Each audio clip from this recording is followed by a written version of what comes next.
Ok. Gente, mais uma vez, a gente quer pedir desculpas aí, né? Mas, como eu já falei anteriormente, tem coisas que fogem à nossa vontade, que é, por exemplo, controlar a conexão, né? E a gente sabe que a gente está vivendo um período de muita turbulência, de muito acesso, e aí, com certeza, hoje está sendo um desses dias, né, de muito acesso à rede aí, e aí acaba dificultando um pouco a conexão. Mas estamos de volta, vamos retomar agora a palavra para a professora Denise, né? Bom, Pode continuar, Denise, professora, e eu só falo professora, Denise, não tem problema não, né? pode falar professora, Vai pode lá. falar Denise, do jeito que vocês Ok, quiserem aí, tranquilo. ok. Mas Bom, esteja à vontade aqui. vamos lá retomar o quadro, então, né? A gente estava falando aí da diferença do TDAH e do superdotado entediado. Então, características da pessoa com TDAH: persistência diminuída em tarefas, sem consequência imediata, mudança de uma atividade incompleta para outra, impulsividade, aderência prejudicada a comandos para regular ou inibir o comportamento em contextos sociais, grande atividade e inquietude, excesso na fala, interrupção de fala dos outros, dificuldade em cumprir regras, perda de coisas, desatenção a detalhes, comportamentos inadequados que repetem-se em vários contextos, tempo dedicado à tarefa varia, bem como seu desempenho nas mesmas. Por outro lado, o superdotado entediado, né, ele apresenta características como falta de atenção e devaneios em momentos de tédio, baixa persistência em tarefas irrelevantes, pouca persistência para concluir projetos já iniciados. Se ele perde o interesse, ele para a atividade no meio e aí ele vai buscar outras atividades que sejam interessantes. Então, eu tenho, por exemplo, superdotados que vêm para avaliação na clínica, né? Que tem vários projetos iniciados e não concluídos, e isso às vezes pode dar a impressão que tem TDAH, mas na verdade é porque o interesse dele foi saciado ali logo no início do projeto, e aí abandona aquele projeto e vai para outros. Desenvolvimento do julgamento aquém do crescimento intelectual, que tem a ver com aquela assincronia que eu falei, né? Então, a gente percebe muito claramente essa assincronia no superdotado. Uma intensidade que pode levar à disputa de poder com autoridades, um alto nível de intensidade que pode precisar de menos horas de sono, uma dificuldade em controlar o desejo de falar, questionamento de regras, costumes e tradições. Então, não é que ele tem dificuldade em cumprir as regras, mas ele tem dificuldade em cumprir as regras que ele acha que não fazem sentido, né? Costumes e tradições que não fazem sentido. Perda de trabalhos, esquecimento dos deveres de casa, e geralmente eles esquecem os deveres de casa que eles não querem fazer, das matérias que eles não gostam de fazer, um descuido aparente com aquilo que não tem interesse, né? E uma não concordância, uma não ocorrência de comportamentos em todas as situações. Então, isso é um ponto bem importante. O TDAH, essas pessoas vão ter comprometimento em vários contextos, e a pessoa com superdotação que está entediada, provavelmente ela vai ter esses comportamentos de tédio em alguns contextos, e geralmente está relacionado com a escola, né? E níveis de desenvolvimento e ritmo relativamente consistentes. E quando a gente tem o TDAH associado à superdotação, quais são as características que a gente mais percebe?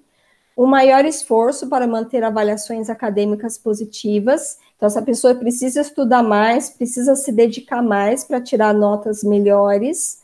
Elas mascaram a dificuldade de aprendizagem, porque tem ali a superdotação, tem a facilidade de aprendizado, que acaba mascarando um pouco as dificuldades. Elas disfarçam a baixa autoestima, né? Vamos pensar que o superdotado ele tem uma inteligência em que ele é capaz de ocultar algumas áreas que estão em déficits, dentre essas áreas a autoestima, um desempenho acadêmico irregular, então em algumas áreas vai muito bem e outras não tão bem, e essa irregularidade ela acaba sendo mais acentuada e mais aparente, autoestima e autoconceito oscilantes. Então, essas crianças, elas tendem a ter uma baixa autoestima, porque elas percebem que são diferentes, que têm uma dificuldade, e que muitas vezes elas não conseguem avançar na velocidade que elas gostariam por causa dessas dificuldades. Elas oscilam entre momentos de atenção concentrada e atenção difusa. Elas têm noção de suas discrepâncias e percepção mais aguçada das características do transtorno. Elas têm dificuldade de evoluir com tarefas pouco desafiadoras. Algumas delas apresentam dificuldades emocionais graves, né? Então, assim, existe uma tendência maior de crianças com dupla excepcionalidade necessitarem de um acompanhamento psicológico para auxiliarem no autoconceito, na autoestima e para lidar com essas dificuldades emocionais, maiores taxas de depressão, felicidade geral inferior e menor qualidade de vida em múltiplos domínios da vida, como casa, trabalho e áreas sociais. Então, vejam que a dupla excepcionalidade, ela traz alguns componentes aí mais importantes e que precisam ser cuidados não só pela escola e pela família, mas às vezes é necessário o apoio de um profissional psicólogo para auxiliar essa criança a lidar com essas questões emocionais que aparecem numa incidência e numa intensidade maior. Bom, como é que a gente faz o diagnóstico diferencial? O TDAH, ele tem que ser feito pela avaliação de um profissional clínico, né? Então, uma equipe clínica tem que ter uma avaliação médica para o TDAH. A superdotação, ela é avaliada pelo pedagogo ou pelo psicólogo, ou uma avaliação conjunta entre pedagogo e psicólogo. E aí é importante que o pedagogo e o psicólogo tenham aí uma ideia, pelo menos, dessa possibilidade da dupla excepcionalidade, para que, se ele suspeitar da existência do TDAH em concomitância com a superdotação, ele possa encaminhar para um profissional especializado para fazer essa avaliação do TDAH e para que a gente possa aí compreender a existência da dupla condição. Então, estudantes superdotados costumam ser ativos, eufóricos, impulsivos ou desatentos, né, que ficam no mundo da lua. Mas quando estão diante de uma atividade de interesse, permanecem focados e autodirigidos. Então, esse é um ponto muito importante para a gente considerar o diagnóstico diferencial entre o TDAH e a superdotação. Outras perguntas, né, que a gente pode fazer para nos auxiliarem no diagnóstico diferencial. Quando a gente vai olhar, né, para crianças que a gente suspeita que tenham TDAH, a gente faz algumas perguntas, né? Então, quais são elas? Essa reação pode ser decorrente de uma educação inadequada, desafios insuficientes ou falta de pares. O estudante consegue concentrar-se diante de uma atividade de interesse? São adotadas estratégias para a modificação de comportamentos?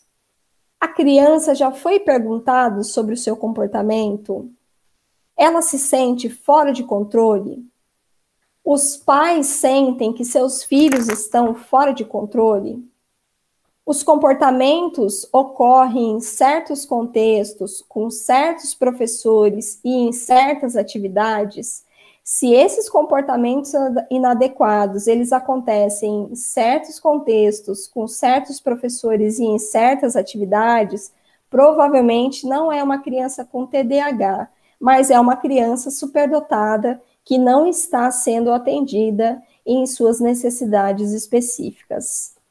Então, é muito importante a gente ter um olhar multidisciplinar na avaliação da dupla excepcionalidade, e aqui a gente está falando do TDAH da superdotação. É preciso proceder às modificações curriculares adequadas às necessidades de cada estudante. A família precisa ser envolvida no processo educativo. Essa parceria faz-se fundamental para o crescimento intelectual e emocional do estudante. E é preciso promover a autorregulação de aprendizagens e comportamentos, encorajando os estudantes na busca autônoma pelo conhecimento. E aí, eu trouxe para vocês um instrumento, deixa eu ver se eu consigo abri-lo aqui, para ajudar vocês. É uma escala de rastreio que pode ser utilizada por professores, por cuidadores e por pais. Deixa eu abrir ela aqui numa outra janela e eu vou mostrar para vocês. Deixa eu parar essa apresentação. E eu vou compartilhar o outro instrumento. Enquanto você está procurando aí, Denise, tem só uns comentários aqui que eu quero, né, trazer, que está lá no chat. Stelle, ela indica aí um artigo que fala da dupla excepcionalidade, relações entre altas habilidades de superdotação com a síndrome de Asper, transtorno de déficit de atenção, hiperatividade e transtorno de aprendizagem, né? E ela complementa dizendo que é uma pesquisa que compara o comportamento e sintomas dos participantes com essas condições, né? E aí, Noélia também traz um comentário falando sobre a novela das 9, Império, que o autor Paulinho Vilhena, ele representa uma pessoa com transtorno de esquizofrenia e que tem as habilidades aí para pintura, né? E que ele desenvolve essa habilidade em um momento de muita agitação dele aí em relação ao transtorno, né? Então elas colocam esses comentários aí no chat. Nossa, é verdade, Noélia, você me fez lembrar. Eu não estou assistindo a reprise da novela, mas você me fez lembrar mesmo esse personagem do Paulinho Vilhena. E, de fato, né, um artista aí fantástico com as características da esquizofrenia, né? Pensando ainda na associação da esquizofrenia com a superdotação, eu sugiro para vocês um filme que chama O Solista. Eu vou colocar aqui O Solista. Deixa eu colocar aqui no chat para vocês. É um filme muito bom também. Maravilhoso, maravilhoso, né? Maravilhoso. E ele enfim, tem uma habilidade para música aí bem interessante, O Solista. Deixa eu colocar aqui. É um filme antigo, aí, relativamente antigo, mas faz a gente pensar também na questão da dupla condição. Bom, aqui eu tenho um instrumento e eu vou mostrar para vocês as perguntas desse instrumento, né, que podem ser utilizadas por vocês, professores, pelos cuidadores, né, pelos pais. Então, para cada item aqui desse questionário, né, dessa escala, são 18 itens, a gente vai marcar a coluna que melhor descreve o comportamento do estudante. Então, você pode fazer esse questionário com os pais, por exemplo, né? Ou você mesmo, professor, pode assinalar ali os questionários, né? Então, eu recomendo, se vocês tiverem dúvida, que vocês preencham o questionário para aquele aluno e depois vocês solicitem que o pai, né, ou o cuidador também preencha o questionário com relação àquele aluno, para que vocês possam ter aí duas informações, né? Então, são várias perguntas, eu vou ler só algumas aqui.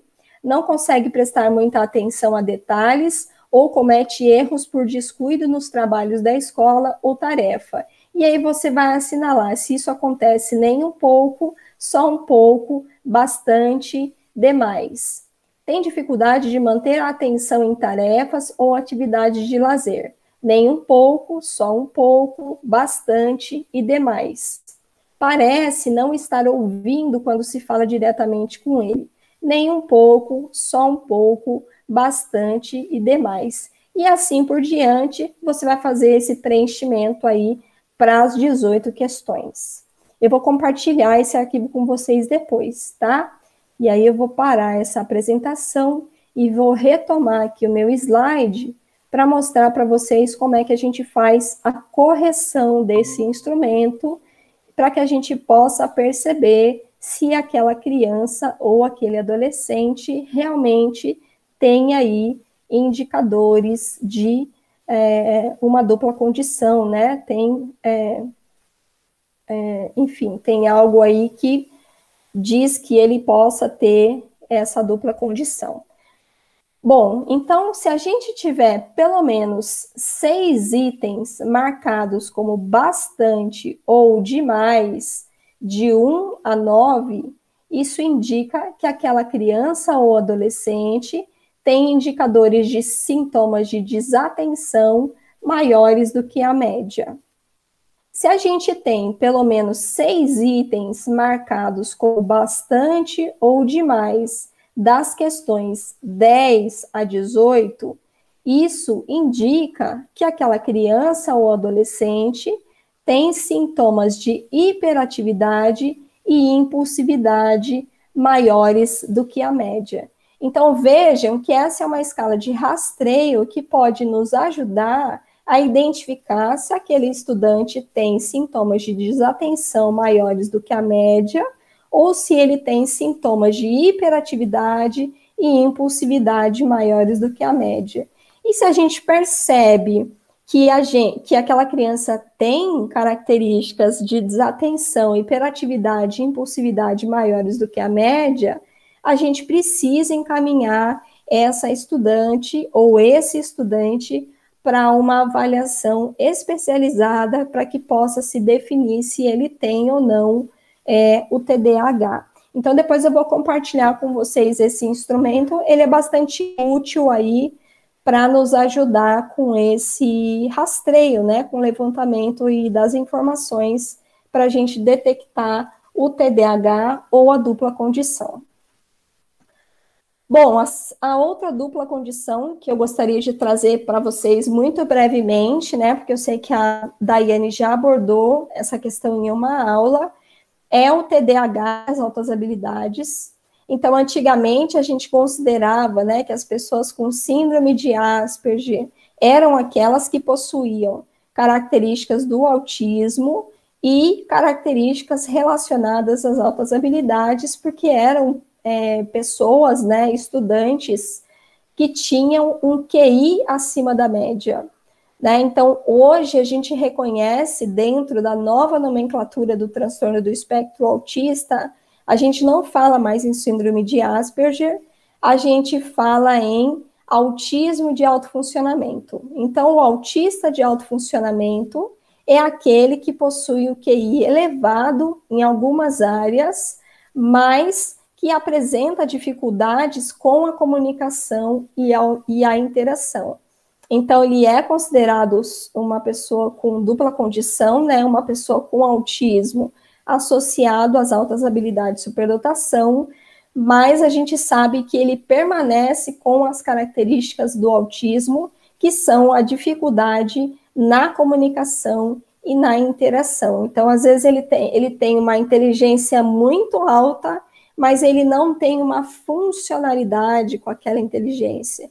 E esse que é o ponto aí que nos ajuda no diagnóstico diferencial do superdotado e do autista, né? Então, uma pessoa que tem TDAH e superdotação, ela demanda respostas educacionais que são condizentes com as suas necessidades.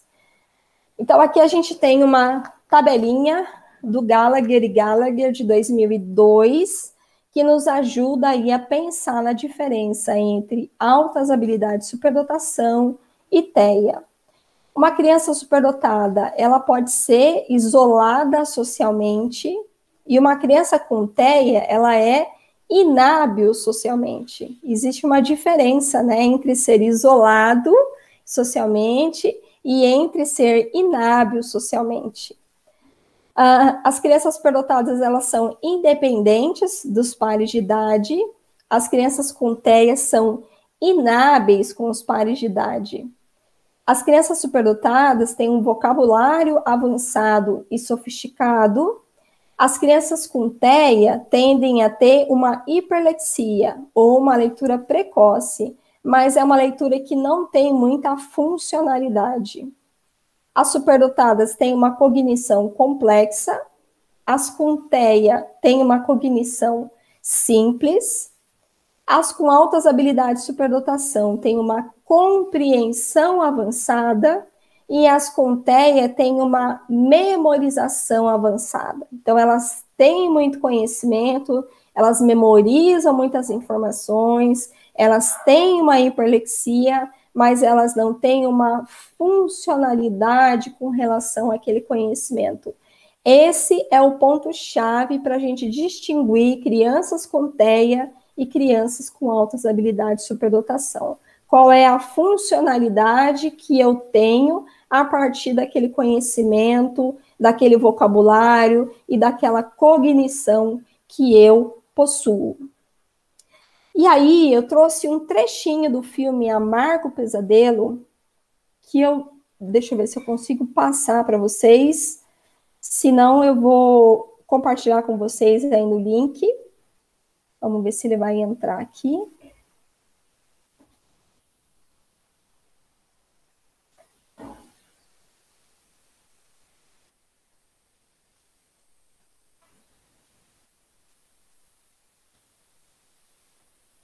Não, ele não vai entrar aqui no link, mas não tem problema. Eu vou compartilhar com vocês o trechinho desse filme aqui depois, para vocês verem um pouquinho essa diferença entre o TDAH e as altas habilidades de superdotação, né? Então, é um trechinho do filme Amargo Pesadelo. Nesse trechinho do filme acontece um duelo de banjo, e é bem interessante vocês perceberem como é que acontece esse duelo de banjo e o que acontece no final desse duelo. Então, depois eu vou compartilhar com a Andrea, e a Andrea vai repassar para vocês aí o pedacinho desse filme, né? A Andrea está falando, eles usaram esse link, tá? Acho que tem a ver aí com a nova aula, né? Com o link da nova aula. É porque algumas pessoas, Denise, a colega que relatou que não conseguiu voltar. Aí eu perguntei se eles usaram esse mesmo link aqui para entrar, entendeu? Porque teve algumas pessoas que não conseguiram. Tá, perfeito.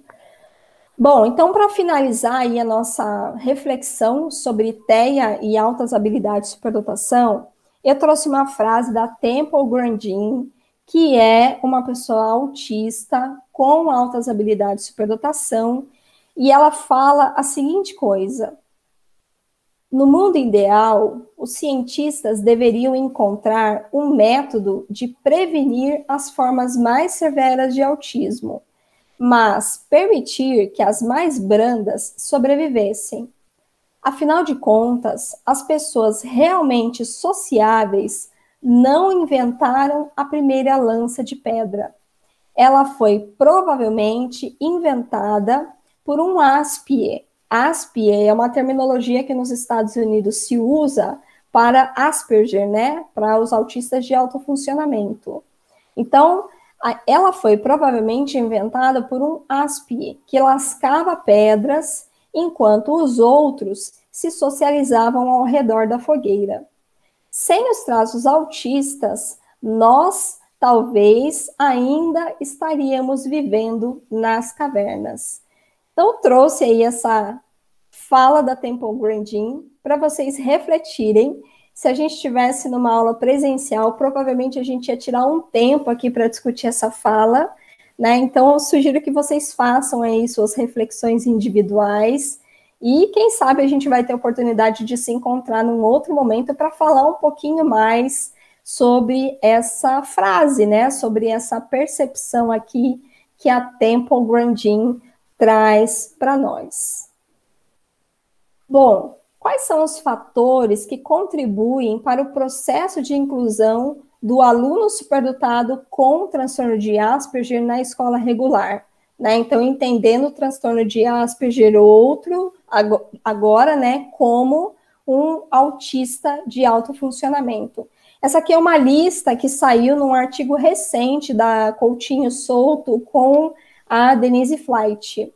Então, a política pública da secretaria, no caso, foi uma pesquisa que eles fizeram com a Secretaria de Educação do Distrito Federal, né? E essa é uma conclusão que tem lá no artigo. Quais são os fatores que contribuem para a conclusão, para a inclusão dos estudantes superdotados na Secretaria Estadual de Educação do Distrito Federal?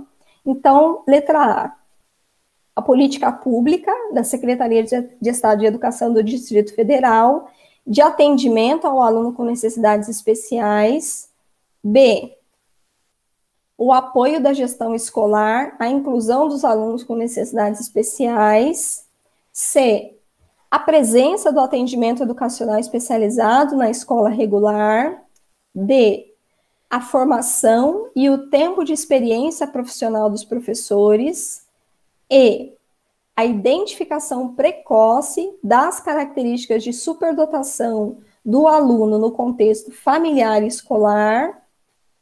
F, a valorização da habilidade cognitiva do aluno pela família e pela escola. G, o relacionamento positivo entre o aluno e seus professores. H, a participação ativa da mãe na vida escolar do aluno e o apoio da mãe às necessidades emocionais do filho, e J, o autoconceito positivo do aluno. Então, essas foram as conclusões que essas autoras chegaram, né, de quais são os fatores que favorecem o processo de inclusão do aluno superdotado com autismo na escola regular. E quais são as práticas, né, que os professores podem adotar aí para favorecer o processo inclusivo de todos os estudantes que possuem uma dupla excepcionalidade? Encorajar o aluno a apresentar e defender suas ideias, evitar o bullying, elogiar a realização das atividades propostas, incentivar a ampliação do conhecimento e das habilidades, auxiliar o aluno a desenvolver bons hábitos de estudo, propiciar experiências de sucesso, respeitar o ritmo de aprendizagem de cada um, não se sentir ameaçado pelo aluno. A gente falou isso aqui em algum momento aí, por causa de uma interação do chat, e propiciar a atividade mais profunda em tópicos de interesse do aluno. Então, aqui tem a bibliografia que eu utilizei na aula, e uma frase que eu gosto de deixar sempre do Albert Einstein, que é uma mente, né, a mente que se abre a uma nova ideia jamais voltará ao seu tamanho original. Então, eu espero que essa aula de hoje tenha contribuído aí com os estudos de vocês, né, com o entendimento a respeito da dupla excepcionalidade. Fico muito feliz em participar sempre desses momentos com vocês aqui de interação. Acho que esse curso é muito interessante, né, e eu fico muito feliz de poder participar e colaborar com a formação de vocês. Espero que a gente possa aí se encontrar em outros momentos, né, para poder estudar um pouco mais aí a respeito da superdotação. E eu fico aí disponível para as perguntas nesses minutinhos finais aí que a gente tem de aula. E aí, Denise, a gente aqui, mais uma vez, né, agradece essa manhã, assim, mesmo com os contratempos da conexão, mas, assim, não tirou o brilho e a grandiosidade da aula, né? Porque, assim, eu acho que esse momento foi bem rico, acrescentou muito na nossa formação. Eu falo na nossa porque eu também sinto formação, né? Nós estamos o tempo todo aí em constante formação e a cada momento, a cada aula que a gente tem, a gente descobre novas informações, a gente, como você bem colocou, conteúdo a gente já tem de monte, mas transformar pegar esses conteúdos, essas informações, transformar em conhecimento, de fato, para transformar a nossa prática docente, a nossa prática enquanto seres humanos, aí é outra coisa. E nessas aulas a gente tem percebido isso, a gente tem tido essa capacidade de fazer as filtragens, as análises de todas as informações, de todas as inquietações que têm surgido ao longo dos nossos estudos. A gente tem percebido essas nuances, essas modificações e feito a gente repensar e trazer novas perspectivas aí para o nosso processo de formação e transformação metodológica aí da nossa prática enquanto professores e até mesmo enquanto mães, né? Eu falo isso porque durante todo o processo que a gente está aqui nas aulas anteriores, na aula que agora contigo, a gente vê o quanto vem modificando alguns conceitos e algumas concepções que se criaram ao longo do processo formativo, ao longo do processo histórico, que norteiam, né, e que nortearam aí as questões das deficiências, dos transtornos, de todas essas dificuldades de aprendizagem que a gente vem estudando, principalmente a gente, né, que tem essa ligação mais direta com o universo da educação especial, com o universo da educação inclusiva, né, direcionada aí a esses aspectos dos transtornos, das deficiências e das dificuldades de aprendizagem, e isso é muito importante. E é isso que faz toda a diferença. É justamente por isso que eu disse que nós também estamos em formação. Nós, enquanto professores que estamos aqui desenvolvendo o curso, nós também estamos em formação, né? Como você trouxe aí várias questões hoje dos novos conceitos que a gente tem do autismo, né? dos novos conceitos da dislexia e todas essas abordagens que a gente vem percebendo, e eu tenho certeza que foi rico para a turma, para esse processo formativo, e que daqui a alguns meses, alguns anos depois, novas informações surgirão, e a gente vai ter essa condição de fazer esse paralelo, né, essa comparação dessas transformações, e aí fazer toda a diferença no aspecto metodológico aí, na nossa prática profissional. Né? Isso é muito importante.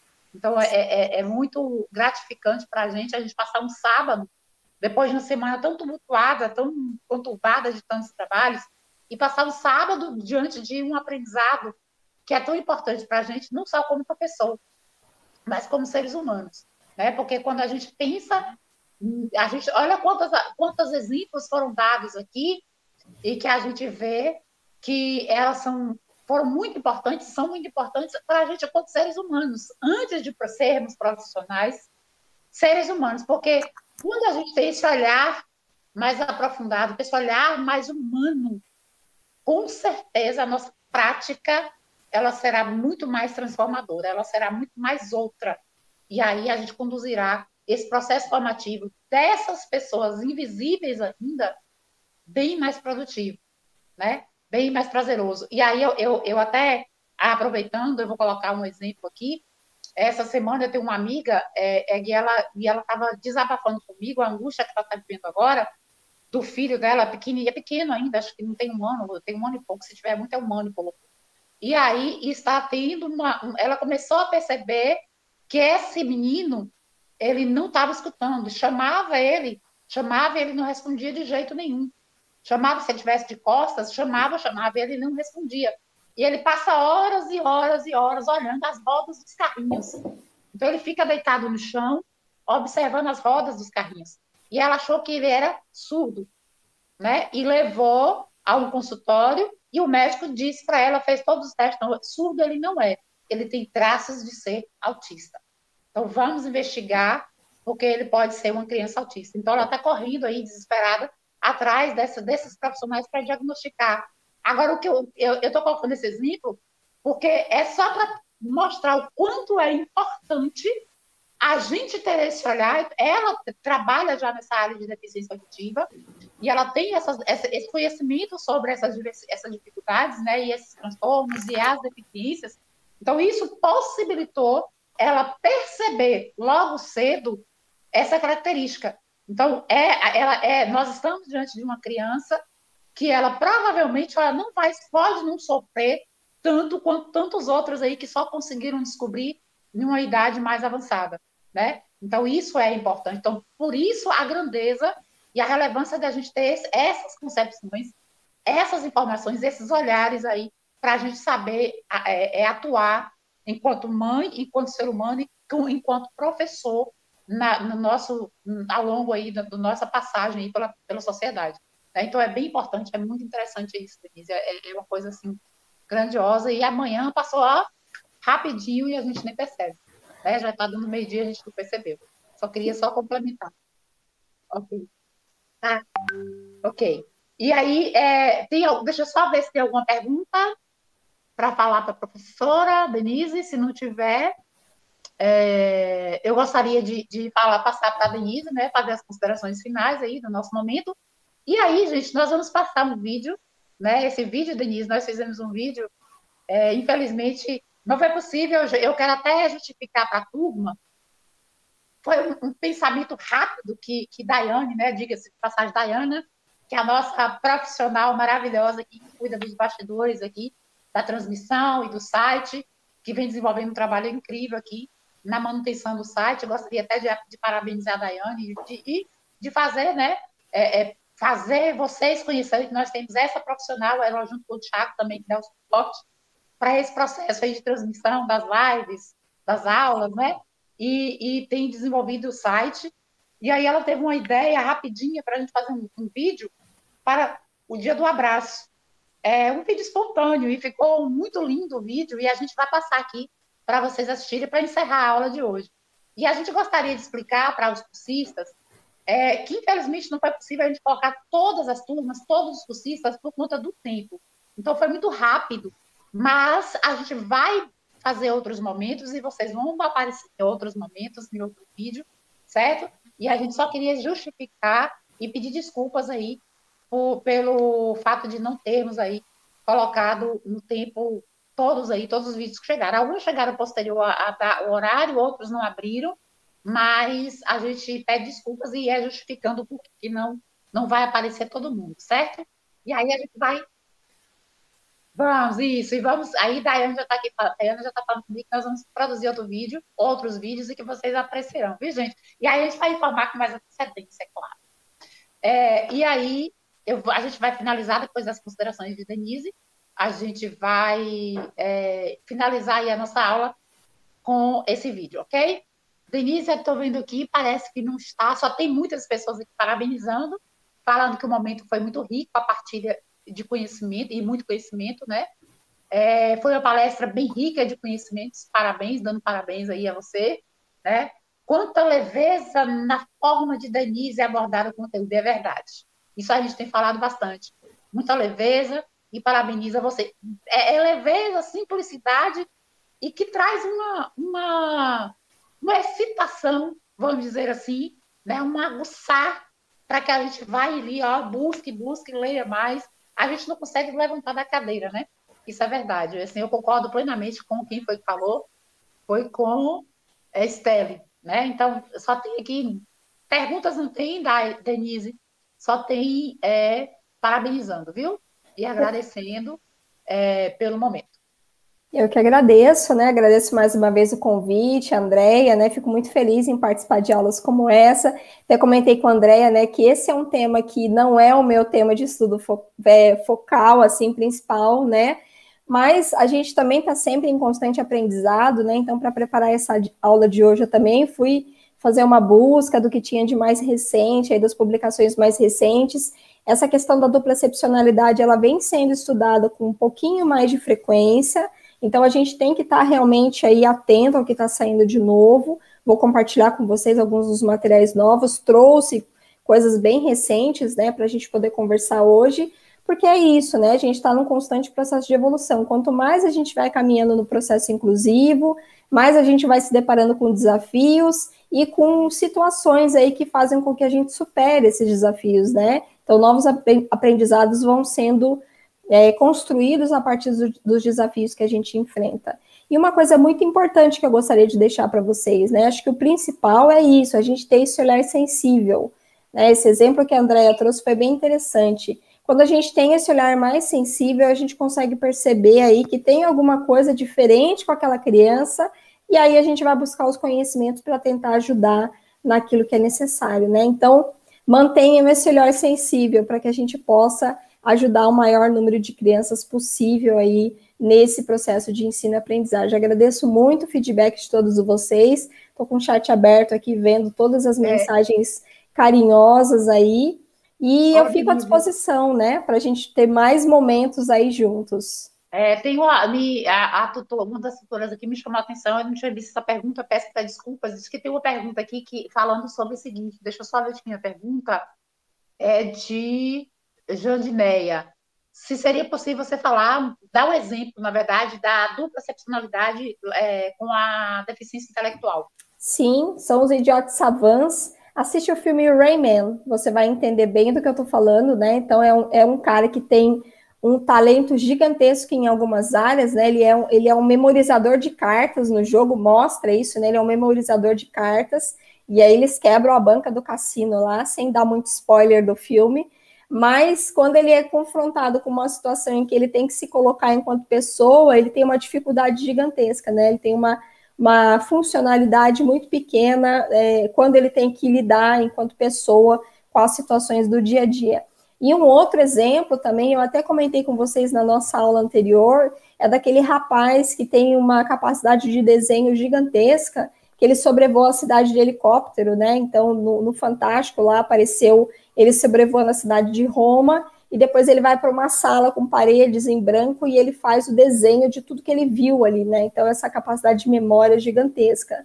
E também uma capacidade com a arte gigantesca. Então, são dois exemplos aí de pessoas idiotas savants, né? Que têm um déficit cognitivo muito grande, mas que têm habilidades extremas em outras áreas, né? E o que acaba ressaltando mais é a dificuldade ali de lidar funcionalmente com essa inteligência e com essa habilidade. Ok. Então, né, nos resta aí mais uma vez agradecer e para a gente finalizar, como eu disse, a gente vai passar aí o filme, o vídeo do abraço, mas aí quando terminar o vídeo do abraço, a gente já finalizou. Então, Denise, meu amor, muitíssimo obrigada por essa manhã maravilhosa, como todos já relataram ali, viu? E que tenhamos outros momentos aí. Já até falaram que pena que é pouco tempo, e realmente acaba sendo pouco tempo mesmo, diante de tantas informações, de tanto conhecimento, né? E que a gente possa aí, em outros momentos, trocar novas informações, novos conhecimentos e caminhar juntas aí né, nesses momentos que nos resta aí da formação, certo? Muitíssimo obrigada e tenha um excelente finalzinho de continuação de sábado aí, que amanhã já se foi, né? E aí agora eu vou passar para a Dayana, para ela passar o vídeo para a gente finalizar aí com o vídeo.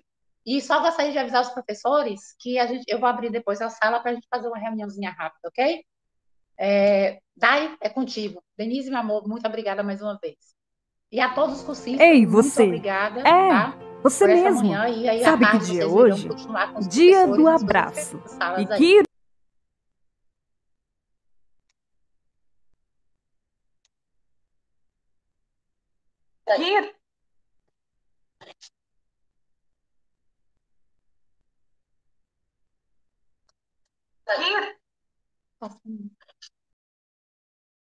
mesmo que de longe, é o amor. E o amor personificado. Ei, você! Você mesmo! Sabe que dia é hoje? Dia do abraço. E que ironia a vida nos apresentou! Um isolamento coletivo o destino programou. E o que temos para hoje, então? Distância, palavra-chave de proteção. Mas sem carinho e abraço não ficaremos. O elo que nos liga e aproxima, mesmo que de longe, é o amor. E o amor personificado garante nossa presença constante na vida daqueles que amamos. Nesse dia 22 de maio, dia do abraço, mesmo que distantes, estamos tão perto, tão próximos, que sinto meu abraço chegando aí. Então, receba o meu e me devolva o seu. E tenho certeza que quando tudo isso passar, quando nos encontrarmos novamente no campus, vamos nos abraçar, olhar olho no olho e dizer: como é bom ter você aqui. Até lá, se cuide daí, eu me cuido daqui e juntos nos abraçamos pela vida.